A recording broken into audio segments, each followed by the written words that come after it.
What's going on YouTube? Steel Launch here, and today we're going to be doing the second video in my Smite 101 series, which is my series basically on how to improve at Smite. If you missed the... Hi Nolan. If you missed the first video, it was an intro to what the series is about, and also my video on warding and how to improve at that. So if you haven't seen that, I'll put a link in the description. Check that out. But basically what this series is a training plan sort of on how to, improve faster at the game, the concepts that you want to be focusing on, and what you want to work to improve at, which will help you improve your game overall. And so one of the ways, so the thing I'm going to be talking about today is game knowledge, and more specifically, knowledge of multiple roles and of all the characters. So the two things that I want to talk about are why you should play every role, at least at the start, and why you should play every single character. Now, obviously, that's going to take a lot of time, and like I said in my first video, there's not a lot of quick fixes like just do this and this and you'll immediately get better by the end of the week. It's going to take time, but this is a long process that will, in the long run, help you improve a lot. And so the reason I'm going to talk about them sort of separately. First, I'm going to talk about the reason that it's important to play different characters, and then I'll talk about the different roles. So, one of the most important parts of this game is game knowledge, just knowing, all the different, aspects of the game. Is such a deep, intricate game. And so, with a game that has, I think, is it like 86 characters now, 87? I'm not sure, I can't keep track. But there's like more than 80 characters, and they all have their own unique kit with their different abilities and passives and everything, and they all interact with other people's kits, very differently. It's really, really hard to keep track of all that. And if you only, let's say you play one character, all the time, and you learn that character super well, and you know every, intricacy of that person's kit and all the different combos they can do, that's all, fine and dandy. But if you don't know what other people can do to you, then you're not going to be able to counterplay them. And so, if you get countered because you know what you can do, but you don't know what they can do to you, then you're going to die a lot and you're going to lose a lot of games, right? And so, sure, you can learn about other characters' abilities and what they can do by, playing against them, by seeing what other people do to you. And that helps, and you want to learn from those experiences, but you're going to learn a lot faster by actually experiencing the characters yourself and, playing the characters and trying to figure out how to use them effectively, because that's going to show you, when I'm playing this character, this is what I'm looking to do against other characters, so you can start thinking about how to counter that on the other side. And then, alternatively, when you learn from playing that character, what screws me over when I play this character? What are my weaknesses? What do I not want other people to do? And so you can start doing that when you're playing against those characters.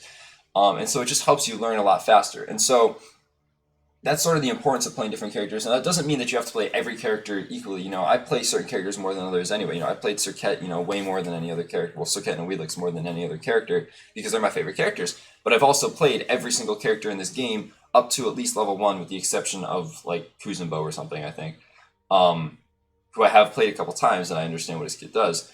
And, obviously you can't do that right away. It takes, it's going to take months and months and months. But sort of the tip here that you want to focus on is just don't, at least until you've played around a large portion of the characters and stuff, don't lock into one character. Don't pick, character X that is your favorite and only play them to 8,000 worshippers and only have like, 5 other gods you've played, because you're just not going to have enough knowledge about what the other characters do to make your knowledge of your one character that you like worth it. And so sort of the plan that I would suggest is, while you're learning this game, or if you haven't played, if you played for a while but you haven't played all the characters, is just, especially when you're playing casuals, just focus on playing new characters. Don't go into casuals every day and play your most played character 10 times in a row.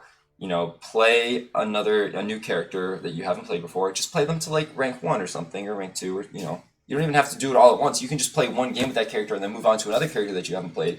But just keep mixing it up and playing all the characters, and just work towards having played them all, to rank 1 or something like that. That was a goal that I set. I was like, I want to have every character mastered at, just at rank 1. It doesn't necessarily have to be that, but just focus on playing characters that you haven't played yet, or that you haven't played a lot, and just learning them, because that's the fastest way to learn all their abilities. I mean, at this point, like when I look at a character, not only can I recall every single one of their abilities, and for the most part, everything that their abilities do. I mean, there are a few random things like, somebody's third ability might have a protection shred that I don't know about, but for the most part, the important parts, or I know the important parts about every character's ability, but I know it pretty much immediately too. Like I don't have to sit there and lane and think about like, okay, so what is this person? What can they do to me? And how do I have to counter that? Like I kind of just know. I see Thor. I'm like, I'm ready to beat the hammer. I know he's going to try to poke me. I have to, juke the one, and if I can interrupt his 3, I need to do that. Also, I need to watch out for the global ultimate. Like I know those things right away. I don't really have to think about them, and that comes from me having played, Thor, and also played against Thor and seen what he can do to me, and playing all the different characters, and just it really helps you understand those matchups, how to counterplay, and you're just gonna stop getting blown up and not knowing, one, what happened, and two, what you could have done about it. You're gonna start learning all those things. So that's why you need to play different characters. Just don't. The only thing is just you can play one character, a few characters that you like more. You can have favorite characters. That's fine, but just make sure that you're playing all of them at least to some extent, so that you can learn them all.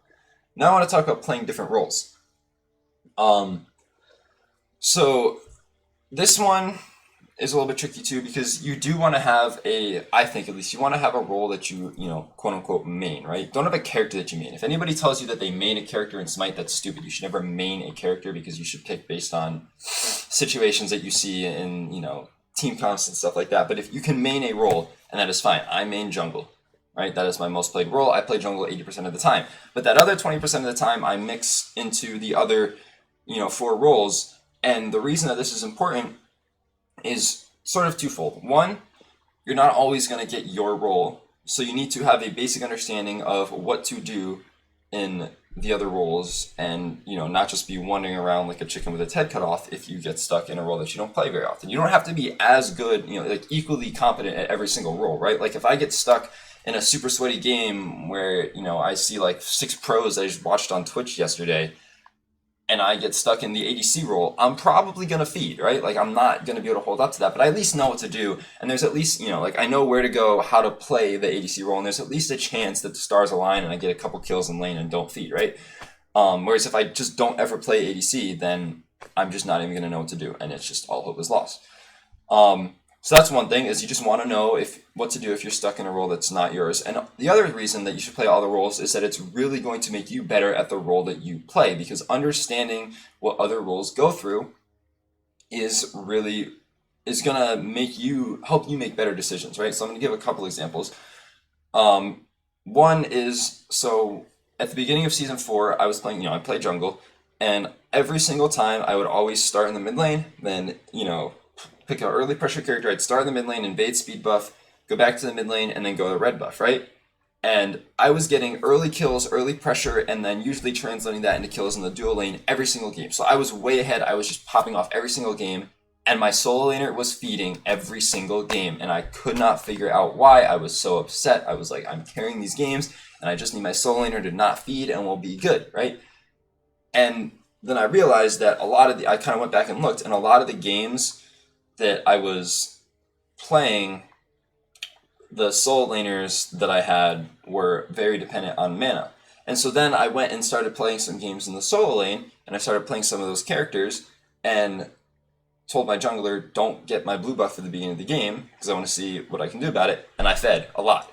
And so that sort of showed me that, depending on the matchup, if you're playing, say, Amaterasu into Bellona in lane and you don't get your blue buff, you're not going to be able to switch stances to heal. The Bellona's going to outpush you, and you're going to lose all your camps, and the Bellona's going to get way ahead, right? So, one, as a jungler, in that situation, it might be better to, get the speed buff and then go to the blue buff and pick that up for your soul laner. So that way, if you don't want to spend as much time in that lane, they at least have that buff so that they can sort of, hold their own to some extent.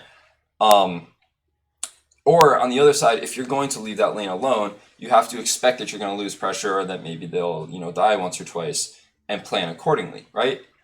And so that sort of helped me make better decisions. So now, depending on the matchup and the situation, sometimes I go speed to then get my soul laner's blue buff. Sometimes I go speed and go back to mid lane. It just depends. But that helped me make that improvement, because I went and played solo lane to see what it's like from that, perspective, and understand that sometimes, I'm kind of screwing them over from not getting their blue buff at the beginning of the game.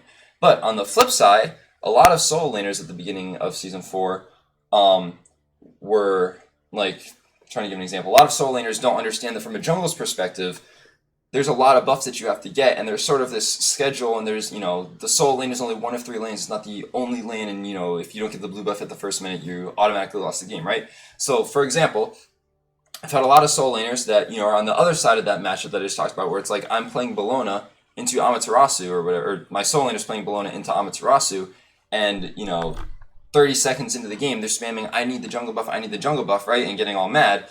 And so, 2 things here. 1, if you're playing Bellona with Death's Toll, no, you don't need the jungle buff. And if you're playing Bellona into a winning matchup like, into Amaterasu, you really don't need your blue buff. 2, you're Bellona so you can get it yourself. And 3, it's 30 seconds in the game and you're Bellona. Why haven't you sold the Amaterasu 4 times already? What are you doing, right? So, the last one was kind of a joke, but like, you get the point, right? So, on the solo laner side, play some jungle, understand that, jungler has other buffs to get, other lanes to focus on as well. And so if you're playing Bellona with Death's Toll and you're spamming your jungler at 30 seconds to get your blue buff, even though you literally don't need it and you can get it by yourself at level 2 because you're broken, then you don't really need to spam your jungler to get the blue buff because you just don't need it, and you can let them leave you alone. You can get it yourself, get more XP, and let the jungler focus on, say, the dual lane Xbalanque that's going to get pushed under tower the whole game, right? So understanding, the whole game dynamic and understanding what all the different roles go through is really, really important, and the best way to really understand that is to play the other roles, right? Because, like, even, I told you at the beginning of the season when I was playing jungle, I knew that my solo was feeding all the time, but I didn't really know why until I went and actually played solo lane more in Season 4 and understood, what was going on there. So try to play all the roles just so you have a broader knowledge of the entire game. I remember even when, not to throw MLC Stealth under the bus because he's a fantastic player and I'm a big fan of his, but when he was dropped from ALG, one of the things that they cited was that he was a total master at the mid lane, but didn't understand the other lanes. And so all he knew was that, he was doing top damage in every game and not dying a lot. And so therefore the game couldn't be his fault. And he was, blaming, solo laner for not, rotating and stuff. And he just didn't understand, those roles enough to understand why that couldn't happen. And so, like I said, no hate on him. He's a great player, but just as an example, that even at the highest level this happens, it's really important to understand and to play all the different roles. So yeah, and that's basically it. Just make sure that you're not zoning in onto one character all the time. Try to, spend some time playing the other characters as much as you can and starting to learn them one by one. And make sure that you have at least a basic knowledge of the different roles, enough so you can understand what to do in that role and how to, benefit your team the most from whatever role you're playing by understanding what the other roles go through. So yeah, that's my Smite 101 video for today, and I hope you enjoyed it.